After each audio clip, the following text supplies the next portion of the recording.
기도하겠습니다. 하나님, 주님께서 주신 말씀도 오늘도 전합니다. 주님 사랑하는 마음이 더 커 오늘도 인간적인 모든 것을 내려놓고 주의 말씀이 온전히 전해지기를 원합니다. 하나님께서 듣는 이들의 영혼의 문을 열어주시고 하나님께 놀라운 그 사랑과 은혜가 서로 전하고 전달되는 복된 이 말씀의 시간이 되게 하여 주옵소서. 예수 그리스도 이름으로 감사하며 간절히 기도합니다. 아멘.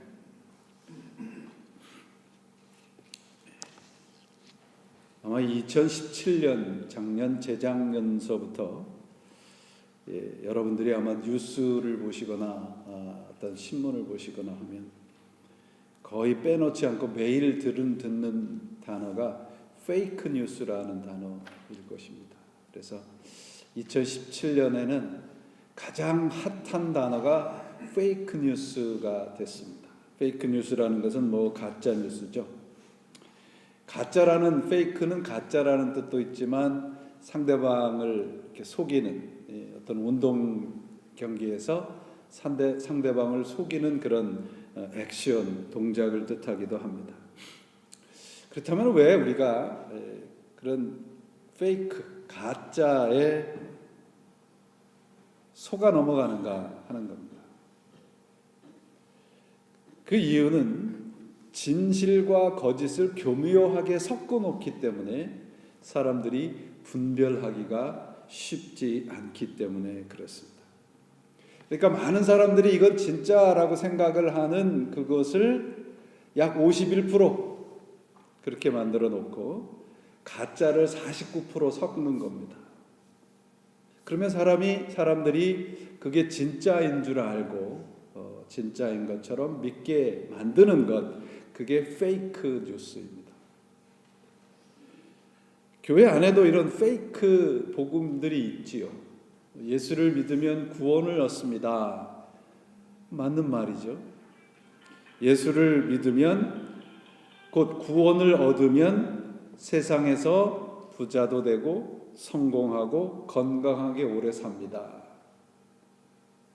가짜와 진짜를 교묘하게 섞어놓은 페이크 가스펠, 가짜 복음이죠. 유대인들이 만들어 놓은, 곧 예수를 믿는다라고 하는 유대인들이 만들어 놓은 가짜 복음이 뭐냐 하면 우리는 예수님을 통해서 구원을 얻었습니다. 그런데 할례도 받아야 됩니다. 그게 가짜입니다. 비슷하게 포장해서 속이는 것이죠. 여러분, 비슷한 것은 다 가짜입니다. 하나님의 말씀이 99%가 맞는 것이고 1%가 가짜면 하나님의 말씀이 진짜입니까? 가짜입니까? 가짜죠. 하나님의 말씀이 99%만 진짜고 1%가 가짜인 것은 없습니다. 복음은 100%죠. 비슷한 건 모두는 페이크, 가짜입니다.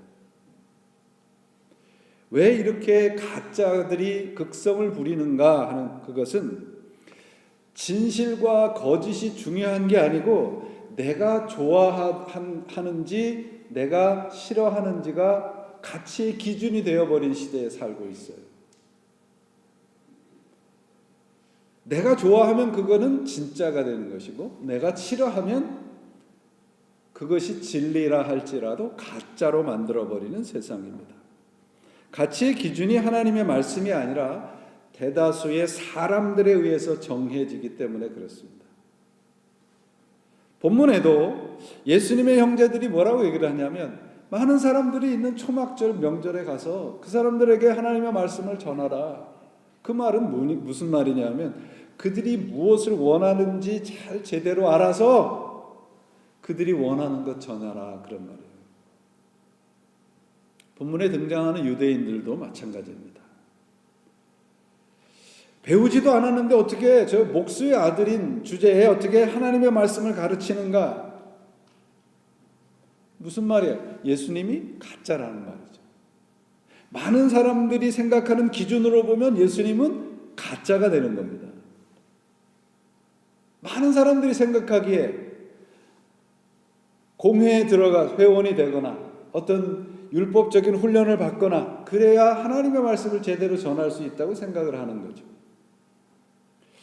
다수가 좋아하는 것이 진리가 되어버린 시대에 우리는 하나님의 말씀을 어떻게 진짜와 가짜를 분별할 수 있는가? 신명기 18장에 보시면 22절에 이렇게 되어 있어요. 예언자가 하나님의 하나님의 이름으로 말한 것이 실제로 일어나지 않으면 하나님께서 하신 말씀이 아니라 예언자가 자기 마음대로 꾸며낸 것입니다. 그런 예언자의 말에는 신경 쓰지 마십시오. A.W. 토초 목사님은 진짜인가 가짜인가라는 책에서 가짜 신자를 이렇게 얘기를 해요. 어떤 신앙적인 행위 한두 개를 하고 나서 내가 하나님께 할 일을 다 했다고 생각을 하는 거죠. 내가 그리고 또 나는 예수님을 믿습니다라고 하는 입술의 고백으로 내가 구원받고 모든 일이 다 완성되었다고 생각을 하는 거죠. 그 가짜라는 말이에요. 여러분, 예수를 믿으면 행복해집니다. 긍정적인 생각을 하면 모든 것이 잘 될 것입니다. 곧 예수님을 믿고 우리가 해야 할 교회적인 종교적인 의무들을 몇 가지 하면 우리들은 이제부터 장밋빛 인생이 펼쳐질 것입니다. 이게 가짜인 거예요. 여러분, 성경에서 하나님의 말씀을 깨달을 수 있는 방법을 세 가지를 말합니다. 여러분들이 시간이 있으실 때 댁에 가셔서 시편 119편을 읽어보시면 세 가지가 나와요. 하나는 뭐냐면 기도입니다. 기도. 하나님의 말씀인지 아닌지를 깨달을 수 있는 첫째 방법은 기도. 두 번째는 그 말씀을 가지고 묵상하는 겁니다. 세 번째 방법은 무엇인가? 고난입니다. 하나님께서 우리에게 어려움을 주셔서 내 스스로 할 수 없는 한계를 깨닫게 하시고 그 고난을 통해서 하나님의 말씀을 붙잡게 하시는 거예요. 그래서 시편 기자는 우리가 하나님의 말씀을 어떻게 진짜인지 분별할 수 있는지 기도해라. 말씀을 묵상해라. 그리고 고난 속에서 하나님을 더 찾으라. 우리가 여러분 주일날 와서 예배드리고 헌금하고 교회에 헌신하고 봉사하고 이런 것들은 우리가 예수 그리스도를 믿기 때문에 하는 것이죠. 그런 것들을 하면 구원을 얻는다는 말은 성경적인 말이 아니란 말이죠. 가짜 복음은 무엇인가? 그래서 내 노력으로 구원을 받고 내 노력으로 누릴 수 있다는 것입니다. 율법을 지키면 구원을 얻는다.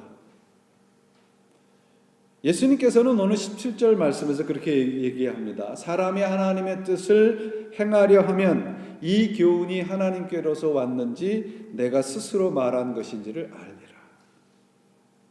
하나님의 말씀대로 살려고 땀을 뻘뻘 흘리는 삶을 살아가는 사람만 하나님의 말씀을 분별할 수 있다는 것이에요. 이것이 율법적인 신앙에서 벗어날 수 있는 것이고 가짜 복음을 분별할 수 있는 신앙입니다. 오늘 본문 7장 우리 읽은 이 요한복음 7장은 초막절 설교입니다. 예수님께서 처음에는 형제들이 예루살렘에 올라가라 했는데 올라가지 않으시고 하나님의 때가 되자 예수님께서 홀로 예루살렘에 올라가셔서 유대인들을 향해서 말씀하신 것이 오늘의 내용이에요.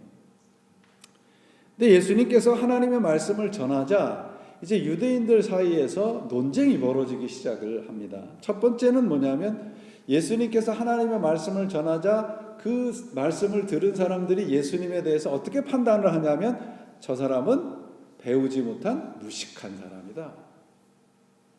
그런데 어떻게 하나님의 말씀을 전할 수 있느냐? 그겁니다.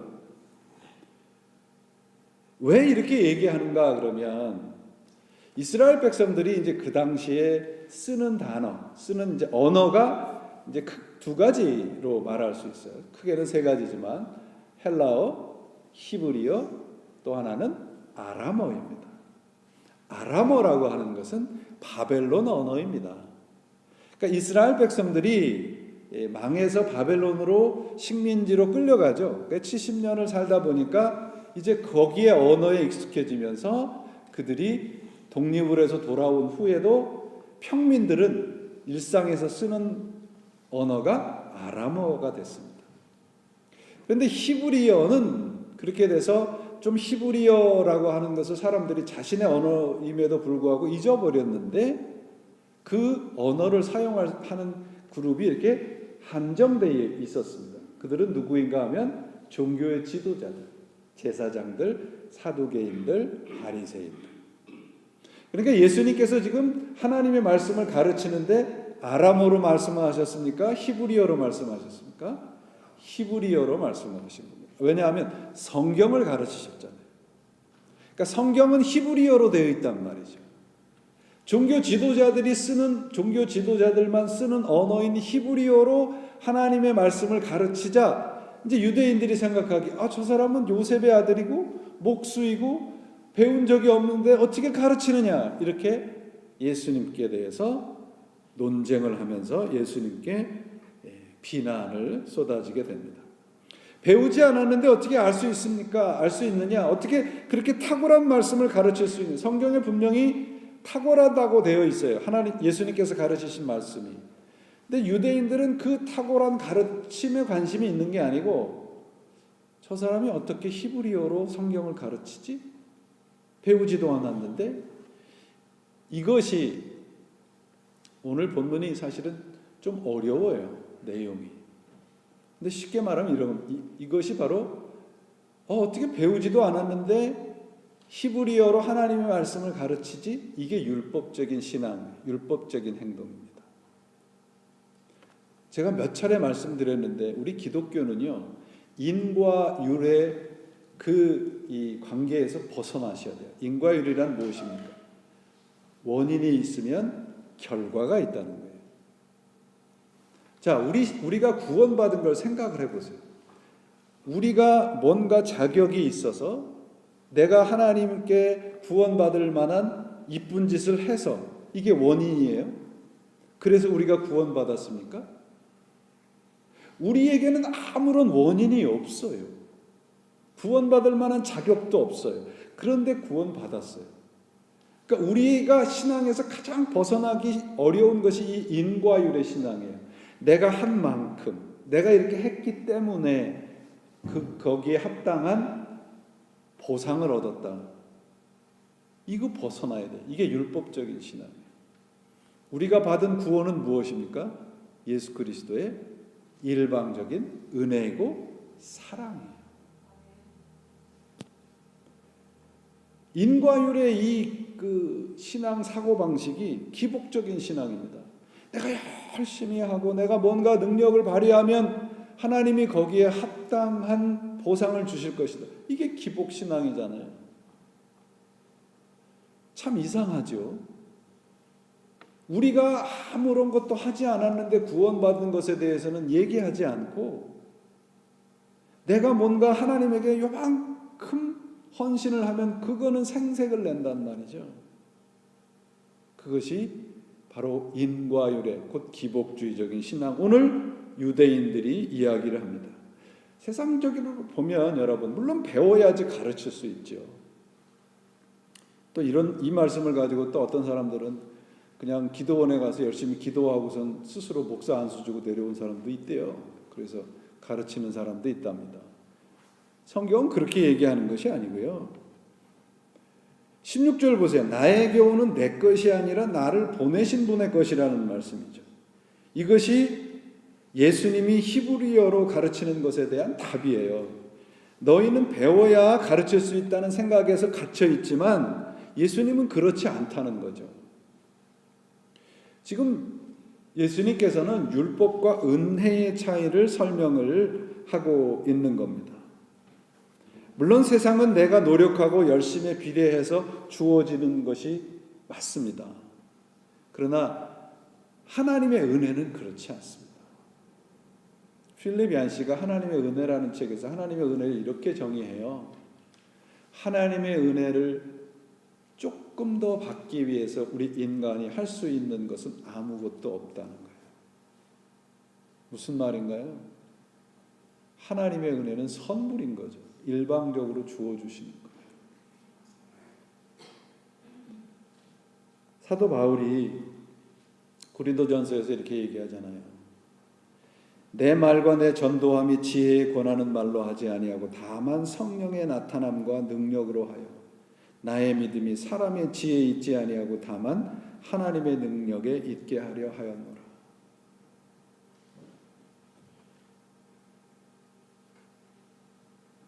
복음은 하나님의 능력으로 전해지는 겁니다. 전하는 사람의 어떤 지적 능력이 탁월해서 전해지는 것은 아니에요. 그리고 듣는 사람들이 뭔가 배운 것이 많아서 하나님의 말씀을 그대로 받아들이고 그 하나님의 말씀이 은혜가 되는가? 그렇지 않아요.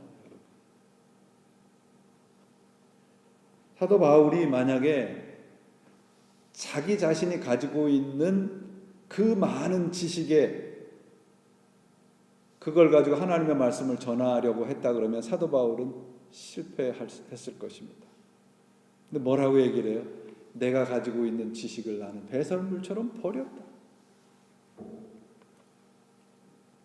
저는 성경 말씀을 가지고 어떤 배우지도 않고 신학적인 교육을 받지 않아도 복음을 가르칠 수 있다는 말씀을 드리려고 하는 것이 아니라 율법적인 신앙, 인과율적인 신앙의 한계를 지금 말씀을 하고 있는 거예요. 예수님께서 우리들에게 주신 구원의 그 십자가의 구원의 그 복음은 뭐냐면요. 세상 사람들이 생각하기에 어떻게 가르치지도 않았는데 배우지도 않았는데 가르칠 수 있느냐 이거란 말이에요. 어떻게 저 같은 사람이 목사가 될 수 있을까요? 어떻게 우리를 하나님께서 하나님의 사랑으로 하나님의 자녀로 만들어 주셨을까요? 무슨 이유가 있습니까? 자격이 됐나요? 없잖아요. 하나님의 복음은 그렇다는 거예요, 여러분. 우리에게서 자격을 찾기 시작하면 그때부터는 우리는 헷갈리기 시작을 합니다.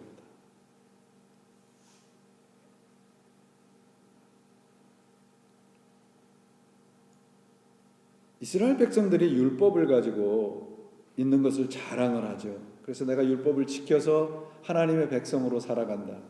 그들의 그 모순되고 외식하는 신앙을 사도 바울이 로마서 2장에서 5가지로 지적하고 고발하는데, 첫째가 뭐냐면 율법을 지킨다고 자랑을 하는 거예요. 그 말은 뭐냐면 너희는 율법을 못 지키지만 나는 율법을 지킬 수 있을 만큼 너보다 낫다라는 자랑이고요. 두 번째는 하나님을 자랑한다고 표현했는데 하나님을 높인다라는 말이에요. 여러분, 우리가 하나님을 높일 수 있습니까? 없어요. 우리는 그 어떤 우리의 삶의 방식으로도 하나님을 높일 수 없습니다. 하나님은 스스로 높아지시는 분입니다. 이스라엘 백성들은 율법을 지키고 그 율법을 잘 순종하면 하나님이 높아진다고 생각을 했던 거예요. 교만이죠. 우리 같은 사람이 어떻게 하나님을 높여요? 말이 되지 않죠. 곧 이들은 하나님을 위해서 율법을 지켜준다는 생각을 가지고 있는 거죠.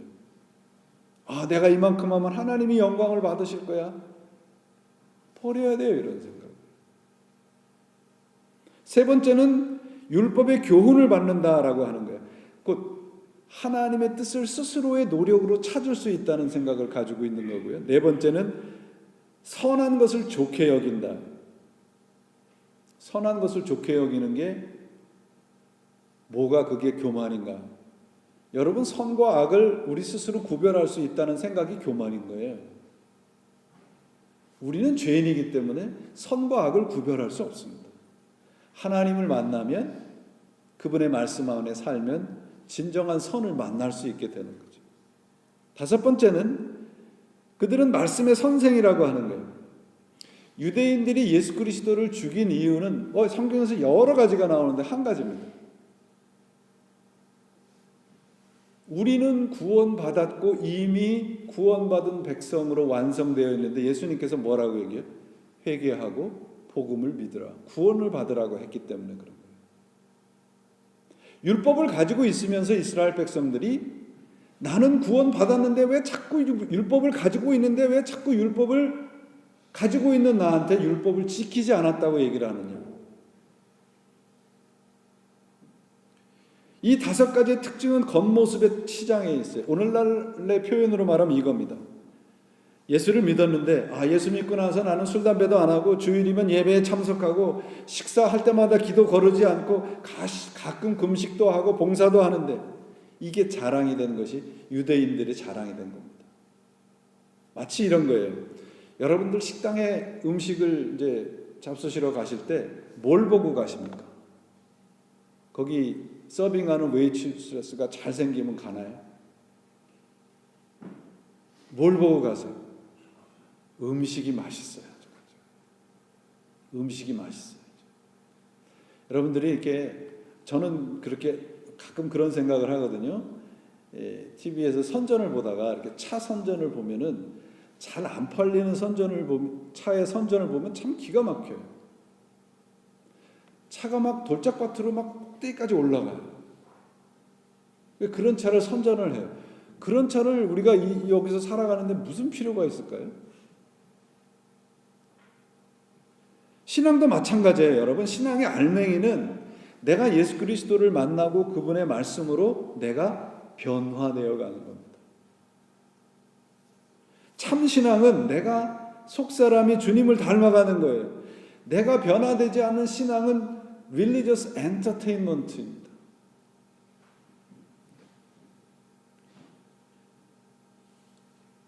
유대인들이 지금 예수님에게 너 배우지도 않았는데 가르치느냐, 그리고 또 율법을 가지고 따져요. 안식일을 범했다.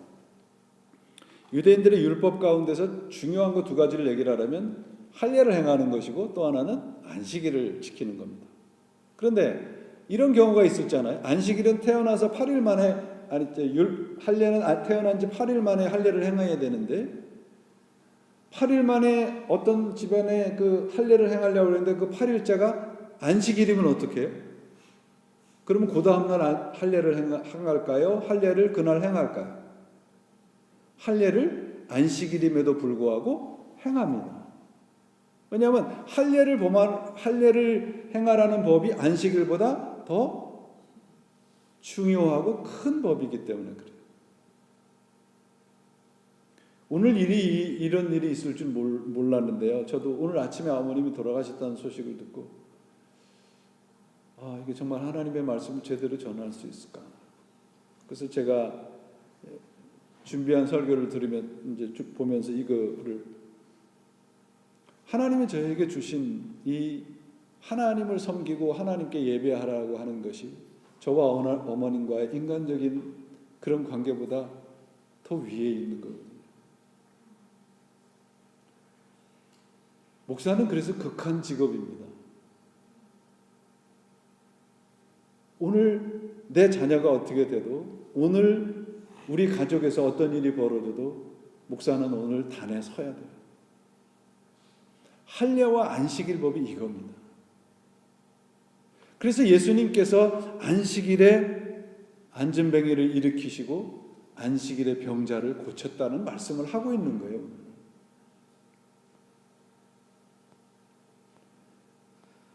그러므로 여러분, 우리는 율법을 지키는 신앙에서, 외모로 판단하는 신앙에서 한 걸음 더 나아가야 됩니다.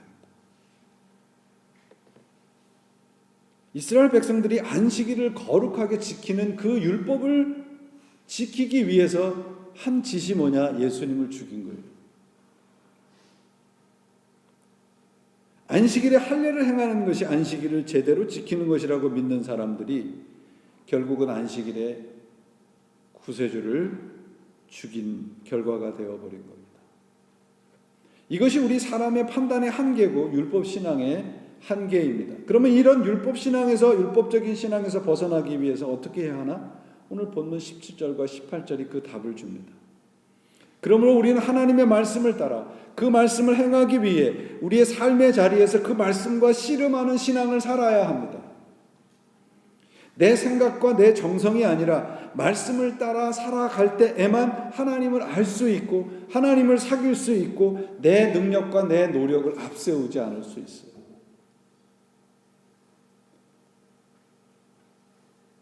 외모로 판단하지 말라는 말씀은 내가 지금 성취한 것이 하나님의 뜻이라고 자랑하지 말라는 거예요.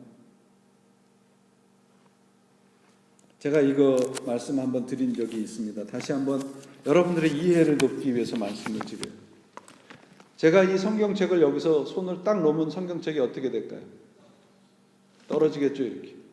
그럼 이 성경책이 여기에 계속 이 정도의 높이에 있으려면 지금 이 중력에 떨어지는 힘보다 더 강한 힘으로 이 성경책을 잡고 있으면 되죠. 그렇죠? 여러분, 세상이라고 하는 그 중력보다 더 강한 힘에 붙잡히면 하나님의 뜻을 알고 하나님의 뜻을 따라 살아갈 수 있습니다. 그게 뭡니까? 하나님의 말씀입니다. 하나님의 뜻에 붙잡히면 세상이라는 중력보다 더 강하기 때문에, 세상이라는 능력보다 더 크기 때문에 우리는 하나님의 손에 잡혀서 살아갈 수 있어요. 그게 오늘 17절 말씀입니다. 사람들이 자꾸 우리 많은 그리스도인들이 그저 교회 가면 위로받고 사랑합니다, 눈물 콧물 흘리고, 교회 밖에 나오면 말씀을 가지고 씨름하지 않으려고 해요. 그 자리까지 가야 성경이 뭐라고 그래요? 그래야 하나님의 뜻이 뭔지 안다. 그래야 하나님의 말씀의 은혜와 사랑을 알 수 있고 경험할 수 있다. 그게 오늘 성경이 우리들에게 주시는 말씀입니다. 복음은 여러분 안다라고 하는 반응이 아니고요, 복음은 사느냐 죽느냐의 반응으로 나타나야 돼요. 사람이 하나님의 뜻을 행하려 하면 이 교훈이 하나님께로 왔는지 내 스스로 말함인지 알리라. 스스로 말하는 것은 뭐라고 되어 있냐면, 스스로 말하는 자는 자기 영광을 구한다.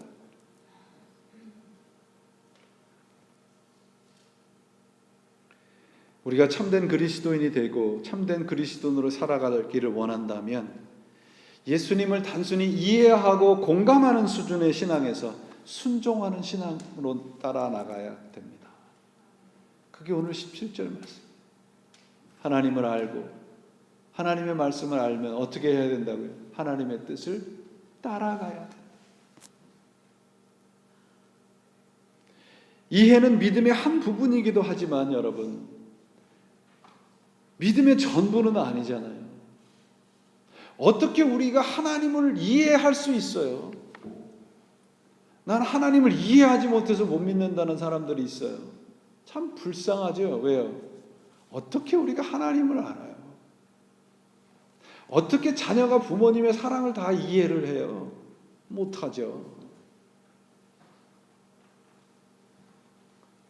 예수를 이해하지만 믿지 못하는 사람들이 얼마나 많습니까? 고개를 끄덕이는 신앙에서 온 몸으로 땀 흘리는 신앙의 자리로 우리 함께 나아가시기를 바랍니다. 예수님의 형제들, 오늘 본문에 등장하는 유대인들, 표적을 보고 따랐던 많은 사람들의 공통점은 무엇입니까? 예수님을 이해하려고 했고 예수님이 행하신 것을 고개를 끄덕이는 자리까지만 가려고 했던 사람들입니다. 하나님의 뜻을 행하는 사람만이 하나님의 뜻을 알 수 있어요. 예수님을 안다는 말은 예수님과 함께 땀 흘리며 산다는 말이지, 그 이름을 알고 그 이름에 대한 어떤 인포메이션을 안다는 것은 아니라는 말씀이죠. 사람이 하나님의 뜻을 행하려 하면 하나님의 뜻을 행하는 사람만 진짜 하나님의 뜻을 알 수 있다는 것입니다. 사랑하는 여러분, 예수님을 이해하려고 하는 신앙에서 그 신앙을 이제 벗어 버리시기를 바랍니다. 기독교는요, 어떤 분이 저한테 기독교가 뭐냐고 물으면 저는 서슴없이 이렇게 대답합니다. 기독교는 순종입니다. 말씀에 대한 순종입니다. 하나님의 말씀에 항복하는 겁니다. 항복하는 사람은 하나님께서 하나님의 나라의 그 놀라우신 영광을 보여주시고 경험케 하십니다. 고개를 끄덕이고 감정적으로 느끼는 사람은 절대 경험할 수 없는 세계입니다. 오늘 주님께서 다시 한번 말씀을 드립니다. 하나님을 알고 하나님의 뜻을 깨달을 수 있는 방법은 하나님의 말씀을 붙잡고 사는 길입니다. 이 순종의 신앙으로 나아가셔서 하나님의 말씀 속에서 살아가시는 복됨을 누리시는 여러분들 되시기를 바랍니다. 순종은 뭔지 아세요? 무디는 이렇게 얘기했어요. 순종은 하나님의 뜻을 배우는 좋은 학교입니다. 우리 모두가 우리 지금 배우잖아요, 여러분. 우리가 이사가는 것을 통해서 하나님의 그 시간과 하나님의 인도하심과 하나님의 우리를 향하신 계획, 얼마나 우리가 정말 가깝게 이렇게 배워요. 우리는 이런 시간에 이런 곳으로 이렇게 가고 싶었지만 하나님은 그렇게 하지 않으시잖아요. 그렇다면 저는 믿어요. 저는 확실하게 믿는 것이 뭐냐면 하나님이 가라 하시고 하나님이 인도하시는 시간에 우리를 가라고 하시는 곳이라면 그곳에서 우리는 뭘 할 수 있겠습니까? 하나님의 뜻을 행할 수 있습니다. 하나님의 뜻을 이루어낼 수 있습니다. 우리 모두가 이런 말씀에 대한 순종으로 하나님께 함께 나아가는 우리 교회와 여러분 모두가 되셔서 하나님의 뜻의 은혜와 사랑을 깊이 경험하시는 여러분 모두가 되시기를 예수님의 이름으로 축원을 드립니다. 아멘. 기도하시겠습니다.